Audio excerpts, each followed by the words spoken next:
সবচেয়ে ক্ষিপ্র আক্রমণাত্মক সাপ চন্দ্রবোড়া। এটি পৃথিবীর পঞ্চম বিষধর সাপের মধ্যে একটি। এর বিষ দাঁত পৃথিবীর তৃতীয় বৃহত্তম বিষ দাঁত।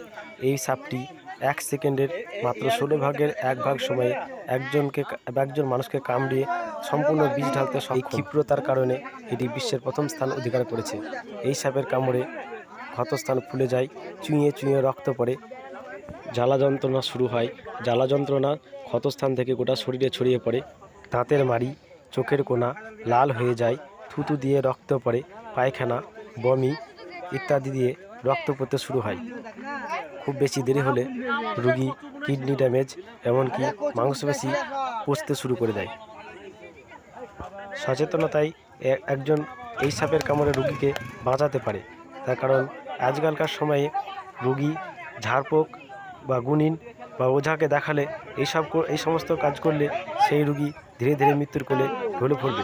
যত তাড়াতাড়ি সম্ভব কোনো স্থানীয় সরকারি হাসপাতালে নিয়ে যান এবং পর্যাপ্ত অ্যান্টিভেনাম দ্বারা রোগীকে সুস্থ করে তুলুন।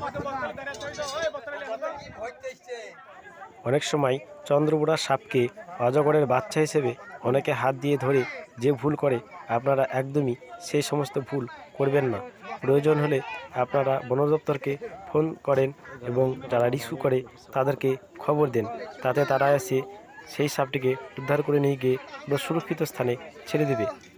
সাপ সম্বন্ধে না জেনে নিজে রিস্কিউ করতে যাবেন না, এতে আপনার প্রাণহানি হতে পারে। এখন সময় এসেছে সাপটিকে বস্তাবন্দি করে সুরক্ষিত স্থানে ছেড়ে দেবার, যাতে সে আবার আগের মতো সুস্থ স্বাভাবিকভাবে বেঁচে থাকতে পারে।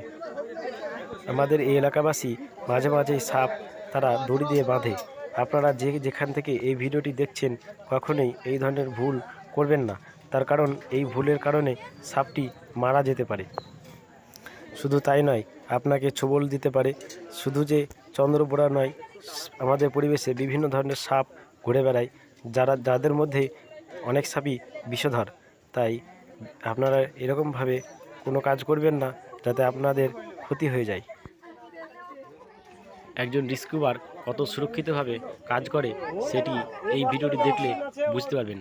দেখুন, স্টিক দিয়ে ধরে নিয়েছে, কারণ সাপটি বেরিয়েছে তাকে কামড়ে দিতে পারে।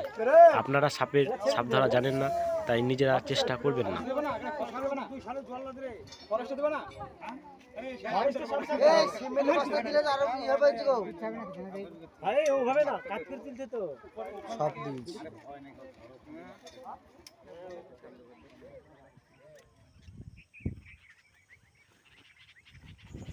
সাপ যখনই ছাড়ি তখনই আমরা লোকালয় থেকে একটু দূরে ছাড়ি।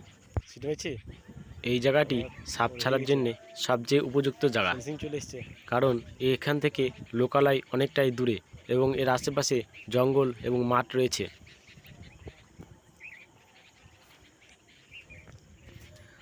এখানে খাওয়ার জন্যে এই সাপটি অনেক কিছুই পেয়ে যাবে, তাই এখানে থাকতে তার কোনোই অসুবিধা হবে না।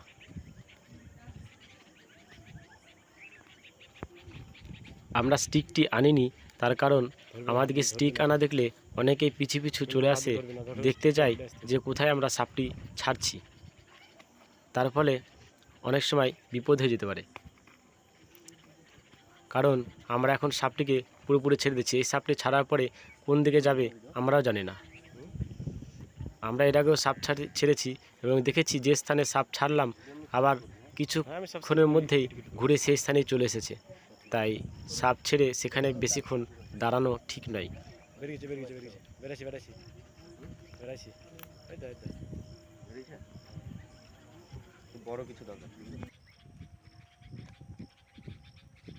এই জায়গাটিতে বড় বড় ঘাস থাকার কারণে সাপটি যখন বেরিয়ে যাচ্ছিল তখন ভালো দেখা যাচ্ছিল না। তাই গোল করে ঘিরিয়ে আপনাদেরকে দেখিয়ে দিচ্ছি যে সাপটি আসলে কোন জায়গা দিয়ে বেরিয়ে যাচ্ছে। লাল অংশের মধ্যে দিকে তাকান, দেখতে পাবেন সাপটি চলে গেল।